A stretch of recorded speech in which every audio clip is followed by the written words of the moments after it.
મહારાજનો જય. સદગુરુ ખોડીદાસ મહારાજનો જય.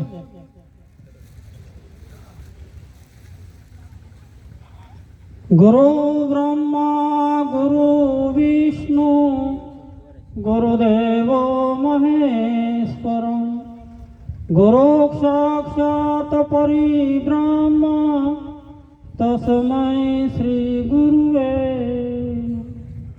બ્રહ્માનંદમ પરમ સુખદમ કેવલમ જ્ઞાનમૂર્તિમ દ્વંદ્વાતીતમ ગગન સદૃશં તત્વમસ્યાદિલક્ષ્યમ એકમ નિત્યમ વિમલચલમ સર્વાદિસાક્ષીભૂતમ ભાવાતીતમ ત્રિગુણરહિતમ સદ્ગુરુ તમ નમામિ સદ્ગુરુ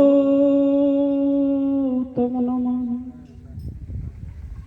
ભલા પ્રેમી સજ્જનો, આપ સૌને મારા કોટી કોટી વંદન. જો કે આ વિસ્તારમાં મારે બીજી ત્રીજી વખત આવવાનું થયું છે. થોડી ખેડા જિલ્લાની અમારી ભાષા છે એટલે કદાચ કોઈક શબ્દમાં એ થાય તો ક્ષમા કરજો. સદગુરુ નિરાત મહારાજનો સંદેશો લઈ આ બધા સંતો પધાર્યા છે. સદગુરુ નિરાત મહારાજે એક પદની અંદર કહ્યું છે, કરલે આત્મ બોધ બોધ સે બંધન છૂટે, કાલ કર્મ કટ જાય નહીં જમ કી કર લૂટે.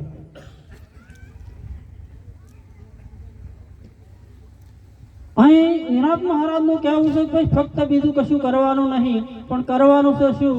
કરલે આત્મ બોધ, આત્માનું જ્ઞાન પ્રાપ્ત કરી લે. એ જ વાત નરસિંહ મહેતાએ કરી. જ્યાં લગી આત્મ તત્વ ચીન્યો નહીં ત્યાં લગી સાધના સર્વ જૂઠી.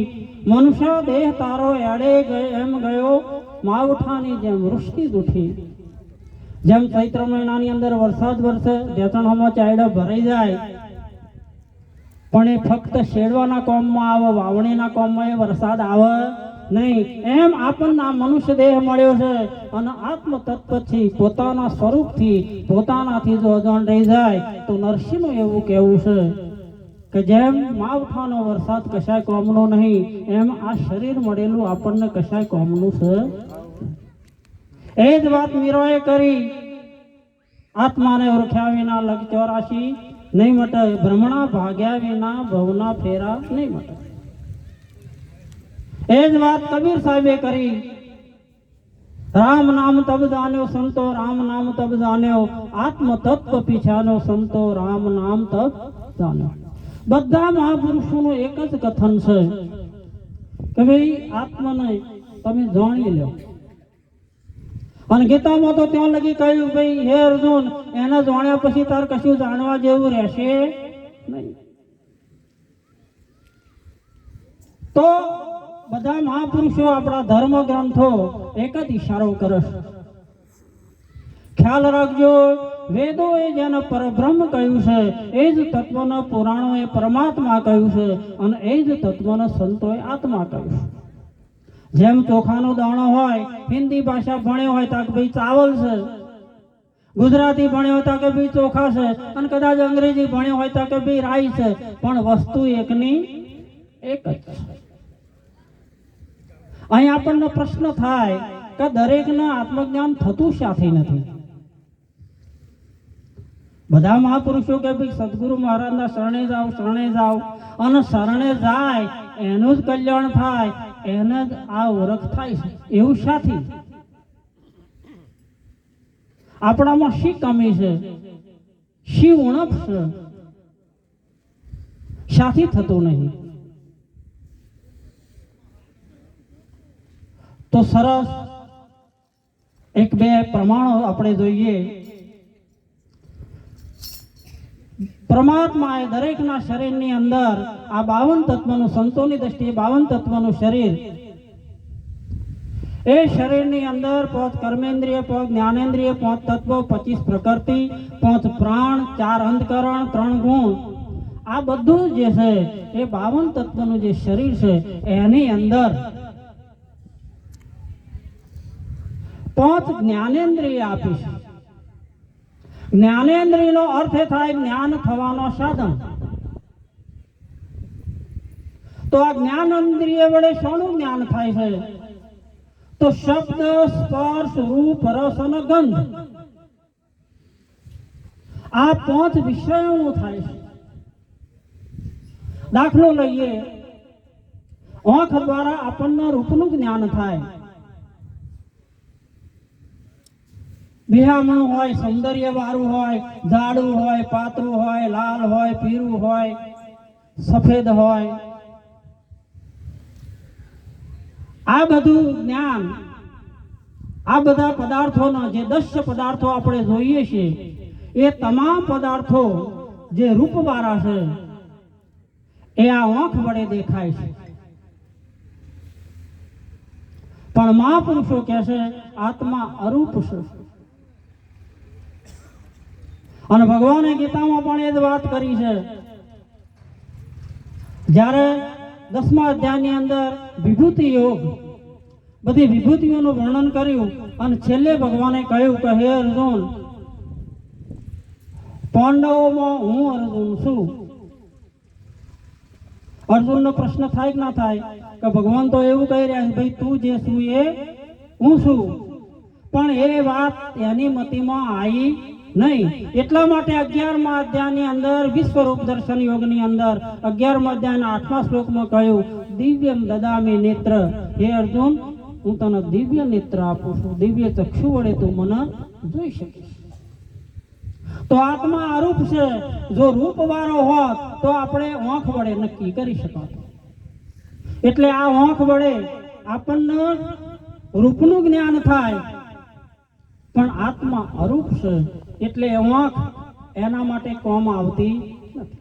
બીજી વાત, કર્ણ ઇન્દ્રિય કોણ, અને કોણ વડે આપણને શબ્દનું જ્ઞાન થાય. શબ્દ 2 પ્રકારના, ધ્વન્યાત્મક શબ્દ અને વર્ણાત્મક શબ્દ. ધ્વન્યાત્મક શબ્દ એને કહેવાય જે ધ્વનિ ઉત્પન્ન કરે. જેમ આપણા ભજન મંડળના વાજિંત્રો, એના 3.5 પ્રકાર છે. પહેલું તારથી વાગતું વાજિંત્ર, બેન્જો, વાયોલિન, સારંગી, આ બધા જે છે એ વાગે ખરો પણ તાર સિવાય વાગી શકે નહીં. તો તારથી વાગતું વાજિંત્ર. બીજું વાજિંત્ર ચોંબડાનો વાજિંત્ર, જે આપણા તબલો છે, ઢોલક છે, નગારું છે, આ બધા જે છે એ વાજિંત્રો ખરો પણ ચોબડા સિવાય વાજી શકે નહીં.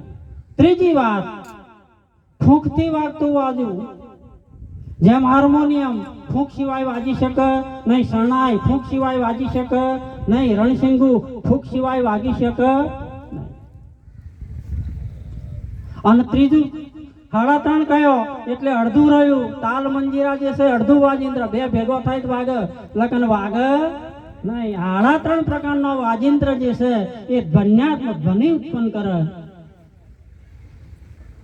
પણ મહાપુરુષો કહે છે, અને નિરોધ મહારાજે પણ કહ્યું છે, વાણીમાં આવે તે વણસી જાશે, નિર્વાણી પદ.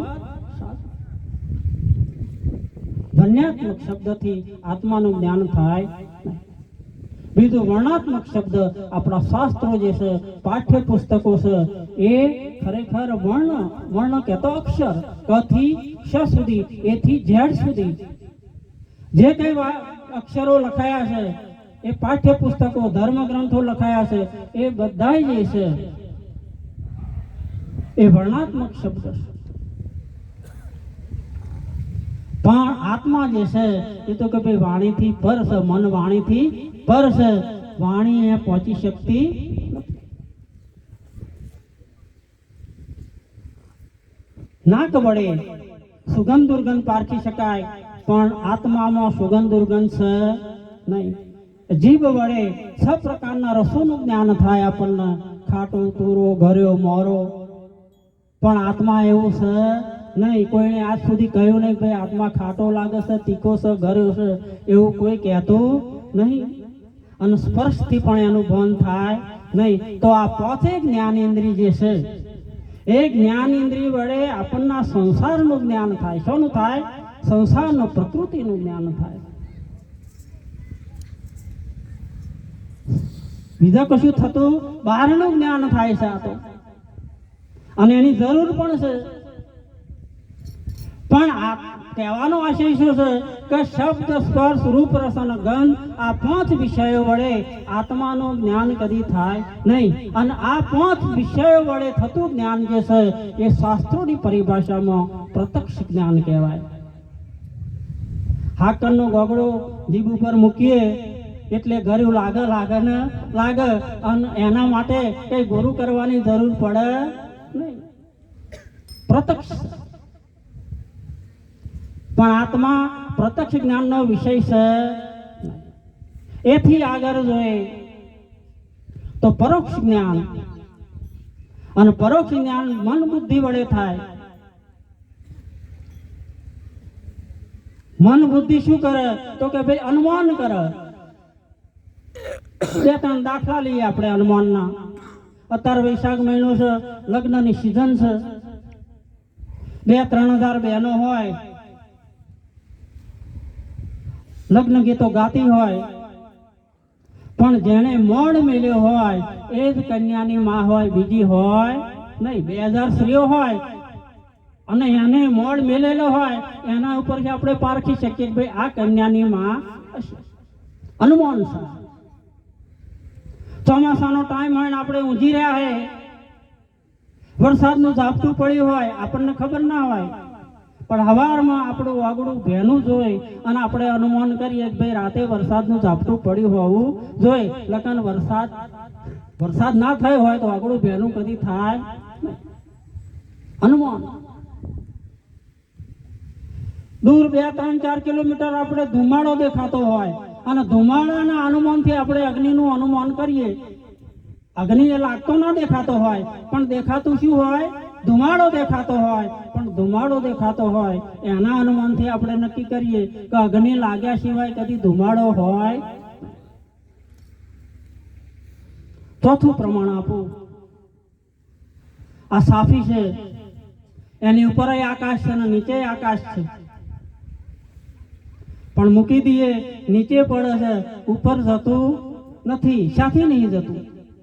તો વિજ્ઞાને, સાયન્સે નિયમ નક્કી કર્યો કે ભાઈ પૃથ્વી પ્રત્યેક પદાર્થને પોતાના તરફ ખેંચે. એને સાયન્સની ભાષામાં, વિજ્ઞાનની ભાષામાં ગુરુત્વાકર્ષણ બળ કહેવાય. પણ પૃથ્વીથી પદાર્થ જેમ જેમ ઊંચો જાય એમ ગુરુત્વાકર્ષણ બળ ઘટી જાય. અને એક જગ્યા એવી આવે એ જગ્યાએ ગુરુત્વાકર્ષણ બળ કામ કરે નહીં. એ જ જગ્યાએ ચીન, રશિયા, જાપાન, અમેરિકા આપણી જે સેટેલાઇટ ગોઠવવામાં આવ્યા છે, જો ગોઠવ્યા છે ત્યાં આગળ એ ઉપર ના જાય ને નીચે ના આવે. ભ્રમણ કક્ષા જેને કહેવામાં આવે. મહાભારતની કથા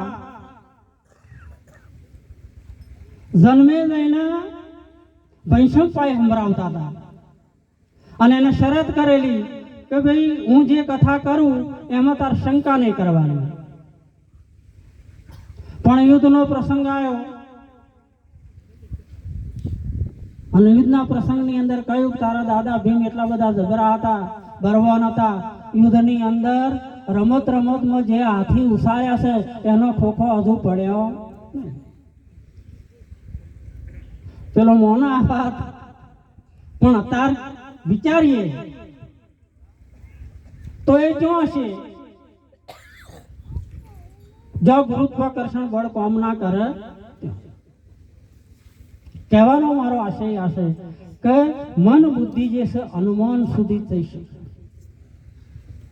આપણે આ મૂર્તિઓ જે છે, ફોટા જે છે ભગવાનનું કે ભાઈ 4 હાથ છે, ચતુર્ભુજ સ્વરૂપ, વિશ્વરૂપ કે ભાઈ 1000 માથો હતો ભગવાનનો, જે દેવી દેવીઓના જે કંઈ ફોટા અથવા તો મૂર્તિઓ બનાવવામાં આવે છે એ બધું શું છે? શાસ્ત્રોની અંદર લખ્યું છે. અને એનું અનુમાન કરી અને મૂર્તિકારોએ મૂર્તિઓ બનાવી, ચિત્રકારોએ ચિત્રો બનાવ્યા. પણ અહીં મહાપુરુષો એવું કહે છે કે ભાઈ આત્મા એ અનુમાનનો વિષય છે. મન બુદ્ધિ તો પહોંચી શકતી નથી. ઉપનિષદના પાડે. તારા અહીં પ્રશ્ન થાય તો શું આત્મા નહીં? અને ના હોય તો આ બધા મહાપુરુષો પોકારી પોકારીને આપણને વાણી દ્વારા કહી ગયા છે, શાસ્ત્રો દ્વારા કહી ગયા છે, એ વાત ખોટી છે. આપણે બધાએ અનુભવ કર્યો છે ખરું. જે બુદ્ધમાં બેઠા છે એને અનુભવ કર્યો. તો શાસ્ત્ર કહે છે આત્મા અપરોક્ષ. જેમ એક હાઈસ્કૂલ હોય અને એ હાઈસ્કૂલ ની અંદર વિદ્યાર્થીઓ ભણતા હોય, પહેલી બેન્ચ, બીજી, ત્રીજી, ચોથી. પહેલી બેન્ચ વાળો જે હોય બીજી પાછળ વાળા ના જોઈ શકે, પણ બીજી બેન્ચે બેઠો હોય પહેલા જોઈ શકે, ત્રીજી બેઠો હોય પેલો બેન્ચ જોઈ શકે, ચોથી બેન્ચે જે બેઠેલો હોય એ ત્રણેય જોઈ શકે. એમ ગીતામાં કહ્યું છે કે હે અર્જુન, દેહથી પર ઇન્દ્રિયો છે, ઇન્દ્રિયોથી પર મન છે, અને મનથી પર જે છે આત્મા છે. આત્મા મન નહીં જાણે છે, બુદ્ધિ નહીં જાણે છે, ઇન્દ્રિયો નહીં જાણે છે, અને શરીર નહીં જાણે છે. પણ આ ચારેય આત્માને જાણતા જાતિ અપ્રોક્ષ. સદગુરુ મહારાજ આપણને ફક્ત ઈશારો કરે છે, શોનકા કરે છે. આ કેવી રમત છે? જેમ બેલોરી કાચ હોય, ઉપર સૂર્યપ્રકાશ હોય, નીચે રૂનો ઢગલો હોય. સૂર્યના કિરણો જે છે બેલોરી કાચ પર કેન્દ્રિત થાય. એ કેન્દ્રિત થયેલો કિરણો જ્યારે રૂના ઢગલા પર પડે એટલે અગ્નિ લાગે ને લાગે. એમ પરમાત્માની અસીમ કૃપા થાય, સદગુરુ મહારાજની કૃપા થાય, અને પોતાની તીવ્ર ભાવના થાય કે ભાઈ આત્માનો ઓળખા સિવાય મારા હે રહેવાશે નહીં. આ ત્રણેયની જ્યારે એકતા થાય ત્યારે કોઈ સદગુરુ મહારાજ આપણને ઈશારો કરે, શોનકા કરે, અને જાય તે સદગુરુ મહારાજના શરણે. સાથે ભગવાને ગીતામાં કહ્યું તદ્દિતિ પ્રણિપાતેન પરિપ્રશ્નેન સેવ્યા ઉપદેશંતિ તે જ્ઞાનમ જ્ઞાનીન તત્વદર્શિના. હે અર્જુન, તો જ્ઞાની તત્વદર્શી પુરુષના શરણે જા અને આત્માને ઓળખી લે. બસ ટૂંકી વાત. તો સદગુરુ મહારાજના શરણે એટલા માટે જવું પડે છે કે પ્રત્યક્ષ જ્ઞાન, પરોક્ષ જ્ઞાન. પરોક્ષ જ્ઞાન એને કહેવાય વેદો, ઉપનિષદો, આ બધા જે શાસ્ત્રો છે એ પરોક્ષ જ્ઞાન છે. પણ સદગુરુ મહારાજ આપણને એ અપરોક્ષ કરાવે. વિચાર સાગરમાં નિશ્ચલદાસજીએ કહ્યું વેદ ઉદધી ગુરુ બિન લહે લાગત લોન સમાન વાદર ગુરુમુખ દ્વાર હે અમૃત સે અધિકાર. દરિયાની અંદર ઘણું બધું પાણી ભરેલું છે, એ બંબાકાર